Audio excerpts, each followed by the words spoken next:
గత ప్రభుత్వ హయాంలో విపక్ష నేతలపై సోషల్ మీడియాలో అసభ్యకరమైన పోస్టులు పెట్టిన వైఎస్ఆర్సీపీ సోషల్ మీడియా కార్యకర్త ఇంటూరి రవికిరణ్ ప్రస్తుతం పోలీసుల అదుపులో ఉన్న విషయం తెలిసిందే. ఈ నేపథ్యంలో కిరణ్ భార్య సుజన నిన్న మాజీ సీఎం వైఎస్ జగన్మోహన్ రెడ్డిని కలిశారు. తాడేపల్లిలోని ఆయన కార్యాలయానికి వెళ్లి ఆమె మాట్లాడారు. ఉన్నతాధికారుల ఆదేశాలను పాటిస్తూ పోలీసులు తన భర్తను స్టేషన్ల చుట్టూ తిప్పుతున్నారని ఆమె ఆరోపించారు. ఆయనను ఎక్కడికి తరలిస్తున్నారో కూడా చెప్పడం లేదని అన్నారు. గుడివాడ, అరండల్పేట, విశాఖపట్నంలో తన భర్తపై మొత్తం 9 కేసులు పెట్టారని సుజన తెలిపారు. రాజమహేంద్రవరం, ప్రకాష్ నగర్ సీఐ తన భర్త ఇంటూరి కిరణ్ పట్ల దారుణంగా వ్యవహరించారని మీడియాతో సుజన అన్నారు. జగన్ ను కలిసిన అనంతరం ఆమె మీడియాతో మాట్లాడారు. తమకు అండగా ఉంటానని జగన్ అన్న ధైర్యం చెప్పారని ఆమె అన్నారు. తన భర్తకు ఒక కేసులో స్టేషన్ బెయిల్ ఇస్తే మరో కేసులో పోలీసులు తీసుకెళ్తున్నారని పేర్కొన్నారు. హత్య చేసిన వ్యక్తితో ప్రవర్తించినట్టుగా ప్రవర్తిస్తున్నారని అన్నారు.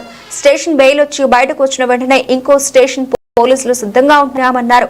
ఎక్కడికి తీసుకెళ్తున్నారు, ఏ కేసులో తీసుకెళ్తున్నారు అని ప్రశ్నించినా చెప్పడం లేదని సూచన పేర్కొన్నారు.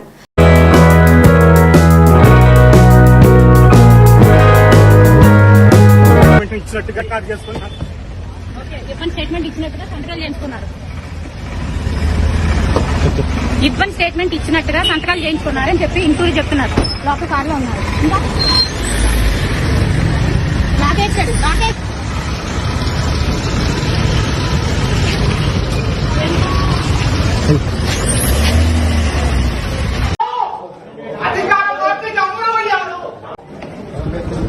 తెలుగుదేశం పార్టీకి అమ్ముడమయ్యారు. రాజమండ్రిలో తెలుగుదేశం పార్టీకి అమ్ముడమయ్యాడు.